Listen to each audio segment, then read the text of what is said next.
Welcome, it's Charter Local Edition. My name is Brad Pomerantz, and we are literally in the Capitol today in Washington, D.C. We are joined by Jim McGovern. He is a member of the United States Congress representing the great state of Massachusetts. And sir, I'd like to speak with you about the conflict in the Middle East. The president recently said that there was not necessarily a clear plan as it relates to ISIS, ISIL. We're not sure what to call it. What is your sense of the tumult in that region?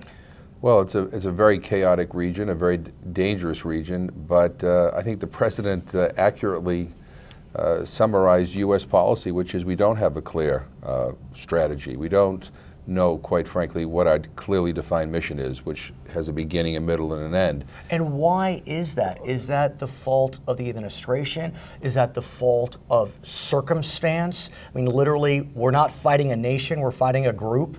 Well, yeah, all of those things are responsible. I mean, the White House, has tried to flesh out a clear strategy. Congress has refused to debate or vote on any kind of a strategy. We're abrogating our constitutional responsibilities. But, the nature of the conflict is constantly changing. Look, this is complicated. It is. And, my critique of kind of what we're doing is it's kind of the same old, same old. Bomb, more troops, more war. When the reality is that the only way you're going to stop all this is to try to get everybody to learn to live with each other over there. And let's talk about Congress's role. As we know, pursuant to the Constitution, pursuant to the War Powers Act, Congress is supposed to be the entity that declares war. Right. We're at a place now where it's not really clear if we're operating under the war declarations of the early part of the century, but what we do know is that the president has submitted an authorization of use of military force proposal, right. AUMF as we know it. We know that was submitted in February. We know that the speaker has indicated that he's not interested in voting on it, or he thinks he wants a different one. What's going on this front? I think what's going on is cowardice, to be very blunt. The only reason why we're not debating and voting on it is because it's a tough subject and it's a tough vote. I think there are a lot of people here who wrongly voted for the first Iraq right. war, who feel a little bit burned and would rather not have to vote for any more wars. And it's a lot easier for a member of Congress to sit on the sidelines and critique what's going on and say more of this or less of this. Well, but Congress seems to be very concerned about getting involved in the Iran negotiation. Right. They want to participate in that in a very significant way, yet Congress does not right. seem to be as interested in the ISIS right. situation. Well, and the ironic thing is not just Congress wanting to get more involved in the Iran negotiations, but Congress complains about the White House acting alone on so many international and domestic issues routinely. They complain when the president uses executive orders to do things. And yet, when it comes to war, Congress is AWOL. We don't want to do anything. And look, I think if we're not going to have the guts to debate this and to help kind of formulate a strategy, then why are we deploying thousands of American men and women in a part of the world that is very, very dangerous? And why are we, we are borrowing about $3.5 million an hour right now to fight in Iraq and Syria. $3.5 million an hour we are borrowing. That's going to go up as right. our troops expand and our military mission gets more intense. I think due to the cost and due to the fact that we are putting Americans in harm's way, Congress ought to be talking about this every week. I mean, this is something that's really important. And to those, who are a little bit more skeptical about war, and I'm right. glad that they are, those who mistakenly voted for the Iraq War to begin with, bring that skepticism to this debate. I mean, challenge what the administration is doing, challenge what people are saying, and try to, and so that we don't make the same mistakes. As I understand it, you're a proponent of withdrawing. Well, from the region, is that fair? Yeah, well, I'm not an isolationist, okay. but I don't believe that expanding our military footprint is going to solve anything. I heard General Allen the other day talk about, when asked how long we're going to be there. Right. I mean, back in July and August, we were told maybe a couple of years, Now he's saying a generation or two or more. Well, there's a big difference between a couple of years and generations. I think this is an important moment for Congress to debate whether or not we want to do that. And what is the clearly defined mission? I wonder how does this end? I mean, what is the? I mean, we could have tens of thousands of troops in that region. We could bomb every day, and I guess you could say we could defeat ISIS on the battlefield, on a daily basis. Right. But we're not changing anything. So, in your mind, what should be the clearly defined mission? What should the end game be? The end game should be to control, the kind of proliferation of a really rotten group of people, Right. But also to try to encourage a political settlement, to a conflict, internally that's been going on for centuries. We went in to Iraq and we toppled Saddam Hussein, who was a Sunni who treated the Shiites terribly. Right. Okay, now we toppled Saddam Hussein. We purged all the Sunnis out of the government, right? And now we have then we put in place a Shiite who hated the Sunnis and did what Saddam Hussein did, but in reverse. And corrupt government, a brutal government. Nothing that improved the life for all people. Is it time, and let's focus on Iraq and Right. then we'll go to Syria, is it time to look at a division of the country as what happened in Yugoslavia? Yeah. Well, look, I think ultimately the people who are in the region are going to have to make their own decisions about what they want to do. And the people of Iraq got to figure out what they want to do in Iraq, and the countries in the region ought to have more skin in the game. Mm-hmm. This not ought to be something that Right. the United States is directing. But I mean, I think the question for people has to be, can we get along? And if not, do we need to separate? And then when we look at Syria, I mean, Bashar al-Assad, this is not a good man, and that's not me speaking. Right, he's right. I'm less than an expert. And yet, we seem to be unable to decide whether he's for us or against us, or we're for him or against him. Well, that's another example of kind of a fuzzy strategy. I'm not sure, are we trying to topple Assad, or are we trying to just weaken him? And if we want to get rid of him, who are we going to put in his place? We're now arming and training, opposition leaders, some of whom have pretty lousy human rights records. Right. So their name may not be the same as the current leader of Syria, but if they became, in a position to assume power, they might be every bit as brutal. It reminds me of that book we read when we were kids, the Dr. Seuss book, Cat in the Hat. They make a mess, they clean it up, it gets a bigger mess. They try to clean that mess up, it gets bigger. And I think that's kind of what I think is happening in this part of the world. I remember a few years ago the halcyon days of the Arab Spring. Mm-hmm. Has the spring turned into just a brutal cold winter? I think the spring hasn't delivered the way I think a lot of us had hoped. Look, it's a complicated region. There are ethnic and religious divides that go back centuries. I mean, there's nothing easy about this.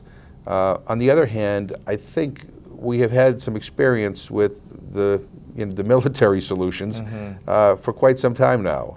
I mean, I don't think Iraq is any better today, than it was when Saddam Hussein was president. I mean, the violence is worse. The economy's a mess. And now a vacuum has been created where a group like ISIL has come Right. in, taking advantage of it.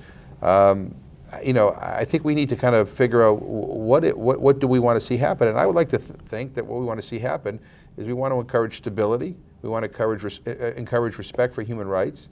And we want to encourage, a better future for all the people in that part of the world. I mean, none of us would want to live in a country or tolerate a country with that level of violence. But it requires kind of imaginative thinking, outside the box thinking, and not just the same old, same old. Yeah, I mean, we have the greatest military in the world. We could be there forever and try to keep the status quo. We could have been Vietnam forever. Right. Well, and look we've been in Japan forever, right? We're in Germany forever. His name is Jim McGovern. Right. He is a member of the U.S. Congress. My name is Brad Pomerantz. This is Charter Local Edition.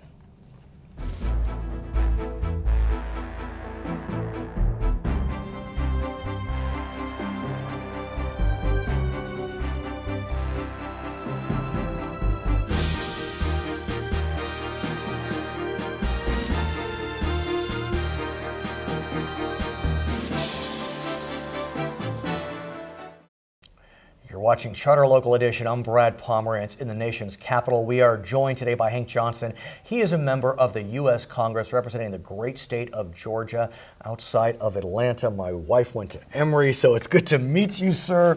I want to speak with you about the tough year we've had.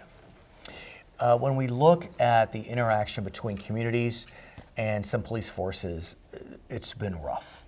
And we've lost many young men. And there's a lot of anger and frustration and sadness. It's palpable. Give me a sense, what you hear, what you feel, what you see. Well, I feel that people have started to lose confidence in the criminal justice system, while at the same time the relationship between police and community has eroded. And that's been due to a number of things. Number one, the videos that show us repeated instances of unarmed black males being shot to death by police officers around the country. And I shouldn't just say black males, because black females have also been victims. What's so disappointing about what's been happening is I feel as if after 9/11, there was a real reservoir of goodwill for law enforcement, because we know how law enforcement really went to bat for Americans during that time, what happened in New York and Pennsylvania. I just feel as if it's been eroded and lost. Well, it has been, and people across the spectrum of America, the demographic spectrum, they know that they need law enforcement to keep safety in the community. And so many of our young people grow up aspiring to be police officers. And so it's inbred in us that we would have respect for law enforcement, and we would support them as they keep our community safe. That being said, yeah, please. Because we have, because it's now clearly apparent that there is a problem. It's not all police, it's just a few that make the entire industry, law enforcement industry or profession, look bad, a few. And then those few actors who may be aided and abetted by those who are afraid to cross the blue line or the blue wall of silence, who allow police misconduct to take place and they don't say anything about it, then it hurts the entire profession, and it acts to erode the harmony in the relationship between law enforcement and the communities that they protect and serve. But with video, I mean, that blue line is blurred and it vanishes. Well, that is what has caused the suddenness of realization that we do have a problem in this country and it needs to be addressed. So you're looking to address this problem. I'll hearken to Ferguson. And look, what happened, we don't know. But what we do know is a young man lost his life, and we know that a grand jury opted against prosecution. Again, I don't know all the facts. I don't know, who knows all the facts. But there is a sense that maybe we should look at how charging decisions are made. And you are proposing what's known as the Grand Jury Reform Act to address that very issue. Talk to us about it, Congressman. Yeah, in Ferguson, the Michael Brown case, we had the opportunity to see what goes on in a secret grand jury proceeding. And keep in mind that all grand jury proceedings are secret, so we never know what takes place inside that grand jury room. And also, there's only one side presented. That's correct. So it's hard to know what you're really hearing or seeing or getting. Well, the prosecutor gets to present whatever evidence he or she wants to submit, whether or not it's all or whether or not it's slanted in any way. And in the case of the Michael Brown grand jury, we saw where the evidence was just dumped on the grand jurors, just no discrimination in terms of what kind of evidence was let in. They just put in a whole bunch of evidence, and they instructed the jury on the law in a way that in other words, they cited the wrong law to the grand What some jurors. have argued is they essentially dictated the result. They did. That's what some have argued. It was clear. And so, it's clear please. that in any grand jury proceeding, particularly one that is secret, as they all are, the prosecutor has the ability to do just what that prosecutor did in the Michael Brown case, and we would never know what happened. But the end result is always an exoneration of the police officer involved, despite Right. evidence to the contrary. The flip side is some have argued in subsequent deaths of young black men, the charging decision has been too rapid. Some have talked about Baltimore, for example. That being said, and again, I'm not taking a position, you're looking to have the governor of the respective state get involved. What happened in Baltimore was an aberration. You had a prosecutor that was not influenced by law enforcement, a prosecutor who seems to be proceeding in a way that is judicious and fair. You know, I don't know about the prosecutor. What I do know about is the mother. Do you know which mother I'm talking about? Which one? The mother who went to her son who was in, Oh. I want her to be my mother. Well, you know what? She was so strong and said, you get out of there. She's become America's mother. Well, I'll tell you, yeah, she was a strong mother who Right. came to take her son out of danger. Right. That son was out there amongst friends, Right. and they were all engaged in what some would call unlawful activity. Right. Others would characterize it as blowing off steam Right. out of a sense of hopelessness about Right. their futures. And so to let out that rage, I was not surprised, though Right. I would not condone Sure. and certainly don't sanction anyone Right. going out throwing rocks. But the young man did what so many others do when they feel like there is no way forward in a unjust society. Sure. But and so I right. appreciated that mother's reaction coming to grab her son out of that. She's America's mother at this point. Well, I tell you now, when you use corporal punishment against your children, Well, maybe not. especially when you're doing it on TV, Right. you better be careful I hear in you. today's society. But let me, because we only have a few moments, your proposal would allow or would call for the governor of the respective state to appoint a special prosecutor. That's correct. That would then be involved in the grand jury process. That's right. To create what you believe would be more fairness. Take it out of the hands Right. of the local prosecutor and the local police department. Maybe a blessing for them. I mean, Well, I think it's a good thing to do because it solves the problem of the diminution of people's respect for the criminal justice system. So we have that problem with the law enforcement officer-community relationship, but we also have the problem of people losing confidence in the justice system itself, and that's what the Grand Jury Reform Act would do, would be to help restore public confidence in that grand jury process. his name is Hank Johnson. We could talk for another hour, but unfortunately we cannot. He is a member of the United States Congress representing the state of Georgia. My name is Brad Pomerantz, and you are watching Charter Local Edition.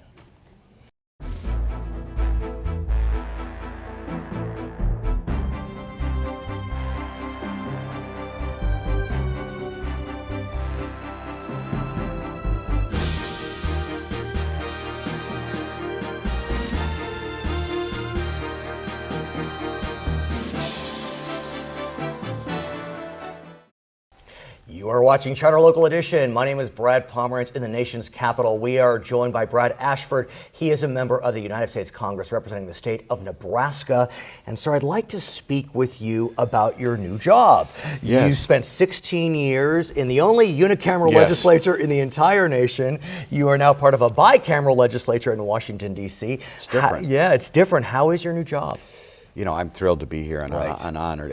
Representing Nebraska, my family's been in the state since the 1850s, Wow. so we didn't make it out to California. I was going to say they kept trying and they stopped. We made it to Nebraska, Right, but right. we're Not so glad, bad. we're glad we did. And Right. I mean, it's terrific. It's a challenge. Just the ability, the honor, really, to represent your state in this body Right. is quite something. But I do want to ask you more specifically about going from unicameral, nonpartisan, Yeah. to bicameral, partisan. How do you look? Obviously, you're. Well, in a caucus. I was never in a caucus. When I came here the Right. first day, I think we had a caucus Right. meeting. Of course, I walked out of there with just thinking, why do we do this exactly? Mm-hmm. Because it's so foreign to the way we are. I mean, we don't pick sides in the legislature. Right. We pick issues.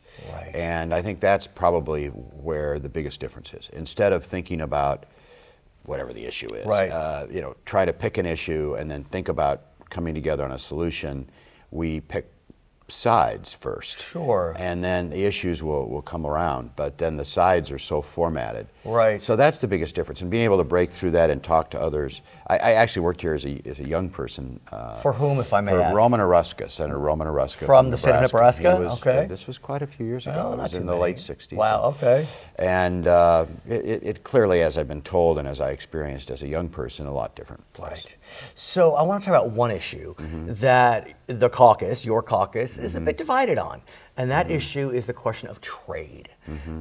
We are looking generally at creating a format whereby there can be a free trade zone for and with 12 different countries Right. throughout the entire world, Right. but including Australia and Japan and Vietnam and a lot of countries in between. Mexico, Canada. Mexico, Canada.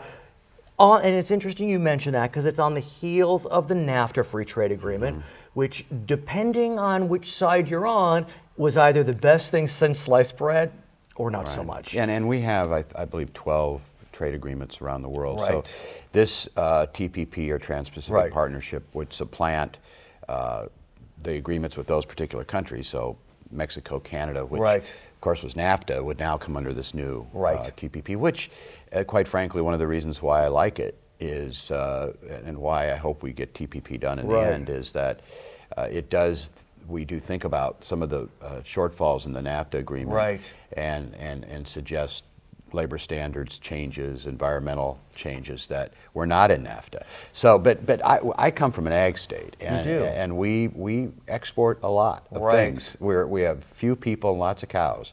I think we have 6 million cows and 1.7 million people. So Right. we do a lot of exporting, and we already do export. I think we export almost $1 billion worth of cattle. We're one of the top exporting states, third or fourth or second Right. exporting of beef states in the country. So these kinds of agreements, certainly TPP with Asia and with the Pacific Rim, where 40% of the people in the world live, it's great for us. Do you feel as if, as we speak today, there are enough protections, the directives are clear enough to the administration that will be negotiating this on behalf of America, and presumably when it comes back to Congress, up or down vote, Right. that it's clear enough that we can get the labor protections you desire, Right. the environmental Well, protections? you've asked absolutely the right question, and the best way to answer that, I think, first of all, is one has to read the bill, and the directions, to your point. Right. And there are 144 pages of directions, and they go everywhere. They deal with everything from financial issues, customs issues, labor issues, with environmental issues, Right. and with transparency. I think one of the concerns with NAFTA is it wasn't transparent. This is a very transparent process. So what will happen is, 90 days prior to the president signing this Right. this agreement, potentially in the end, there would have to be a report to Congress, Right. and then 60 days prior to that, the public will see the agreement. The one area that does cause some concern, spooks people a bit, is the question of human rights. I mean, look, when we're dealing with Australia, when we're dealing with New Zealand, Canada, their human rights record's fine. But Brunei, Vietnam. But Brunei is a sultanate, I guess. Right. It's a great question again. Please, well, thank you, sir. Yeah, these are good Right. questions. I think the answer is that there are really two ways to change the world. One is the bad way through war and invasion, and we've always fought against that in our country. We've always been for liberation. Right. And then the second way is through trade. And through trade, we can change minds, we can change hearts, we can not necessarily dictate our values to other countries, but we can certainly educate people on how we are. So I believe trade is part of that. And let's talk about America's efforts to dictate our values, which we believe are the best values in the universe. Right. We have tried that, especially in the Middle East. And with, depending on your position, some success or a lack of success. I know you recently traveled to the Middle East, and I want to get a report from you about what your sense is of America's efforts to export democracy, and I say that without any type of position being taken, to the Middle East. It was, we had a very interesting time, visited the leaders of Iraq and Afghanistan and Jordan and the Emirates and Kuwait. I think the idea that we can impose our exact replica of our form of government on any country is short-sighted. But as we look at the Middle East, there are different levels of similarity to our system. And that cannot be the only indicia. I think certainly we are strongly allied with Egypt, and there are concerns and doubts about some of the human rights issues there. But I'm wondering if we are simply setting ourselves up for disappointment. Well, we're never going to. I think what we have to do, and your point's well taken, is what I came back with is at least the desire expressed to me by these leaders is that the need to secularize their societies. Now that's in their own image.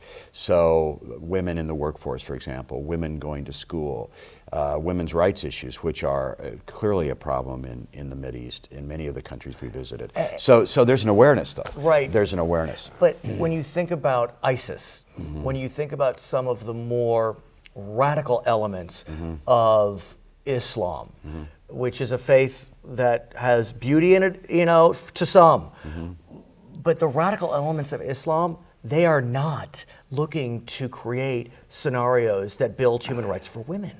And so no, but they aren't, and ISIS clearly is an outgrowth of. ISIS didn't just appear out of the blue a year ago. It was a 10-year, probably one would argue, 10-year process of radicalization of Sunni Arabs, Muslims in Iraq primarily, and in Syria, and that is a reality that we must deal with. I think what our role is in Congress and certainly in the executive level, I came back with the idea or the sense that we need to make a clear statement to the American people. Number one, what are our military objectives? Number two, what are our social objectives? What do we want to see in the Middle East? And then thirdly, I think we must think about the impact of oil and the fact that the United States now has become the swing country in the oil industry, the gas business. So I think we have to think about that as well. His name is Brad Ashford. He is a member of the U.S. Congress representing the state of Nebraska. My name is Brad Palmer. This is Charter Local Edition.